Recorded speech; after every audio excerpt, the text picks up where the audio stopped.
কিছু জিজ্ঞাসা করলে যেমন ভাবে উত্তর দেয়। তোমার নাম কি মানা?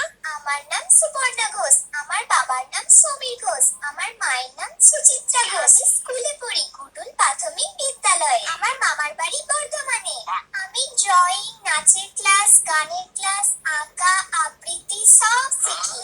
আমার বেস্ট ফ্রেন্ডের নাম সুতৃষ্ণা, ওকে আমার খুব ভালো লাগে। আর আমার পছন্দ হয় না ওই স্কুলের সুমিকে, যাকে আমি একদমই পছন্দ করি না। আচ্ছা ঠিক আছে মানা, তুমি তো সব একবারই বলে দিলে, আমাকে তো আর কিছু জিজ্ঞাসা করতেই হলো না। আগেকার দিনের বাচ্চারা যেমন ভাবে উত্তর দিত।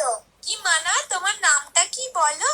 কি রে, কাকিমা তোর নামটা জিজ্ঞাসা করছে, তুই তোর নামটা বলতে পারছিস না? বল কাকিমাকে নামটা। এ বাবা, একটা মেয়ের নাম জানে না।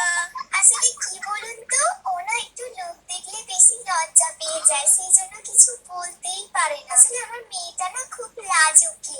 আরে পালাচ্ছ কেন? এখনকার দিনের বাচ্চাদের কিছু জিজ্ঞাসা করলে যেমন ভাবে উত্তর